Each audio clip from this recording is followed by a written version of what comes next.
Vita somatsara kosa ny tohadrano mikodo voalohany ao Ankily Zato. Velarantany hatrany amin'ny 300 hektara no totondrahany ity tohadrano vaovao ity. Dia ho jerentsika ary ny sary.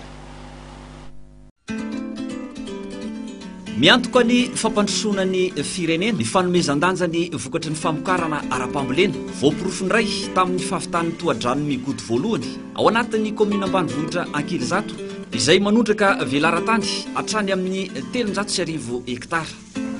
Tany afatra lehibe atolotra atsika vahoaka Tatsaha. Tany ny azo fasarotra ny mila be dia be tombontsoa azontsika avy amin'iny satria tsy ny vary ihany no ho tafita eo amin'ny fanatsarana ny voly fa araky ny ampianarana teknisianina fa ny tongolo be sy ny tsaramaso dia azontsika atao mifandimba avy hatrany amin'ny vary ary mbola azontsika iverenana fanoloana indray aza anaovana volovary faharoa anatin'ny taona tombontsoa telo sofina no azontsika amin'iny ka mahaiza mikojakoja.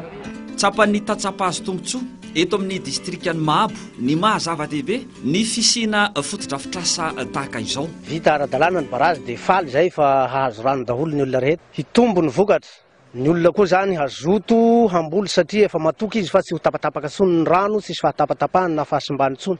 Zaho manana tanimbary zany eo amin'ny 9 hektara. Fa noho hoe nisian'ny projet ADDG eto zany zay dia nampianarina voly vary manara-penitra mahay ketsa esera eseri zany zay amizao.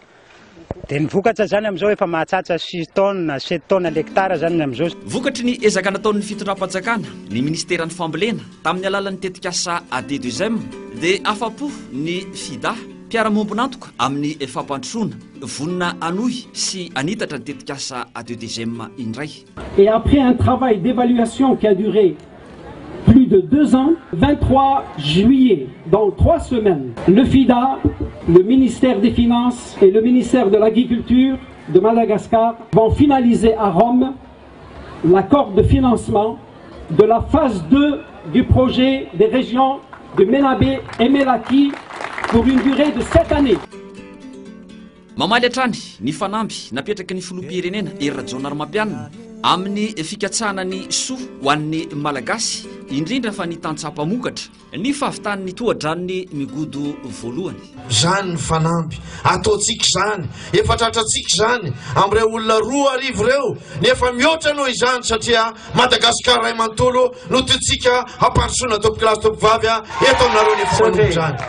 Fa zay fararano lehibe dia ny fiakaran'ny vary, ny fiakaran'ny vokatra ary tsy vitany hoe zao ihany ny miakatra zany vokatra zany fa avy amin'ny alalan'ny tohadrano io dia afaka apakatra vokatra indroa ianareo mandritra ny taona ary ny vokatra zay ho azo amin'izany dia avy 2 eny avy 3 eny samy tena fampandrosoana tompoklasy tompovavy mirasoa anareo amin'izany rehetrarehetra zany izay.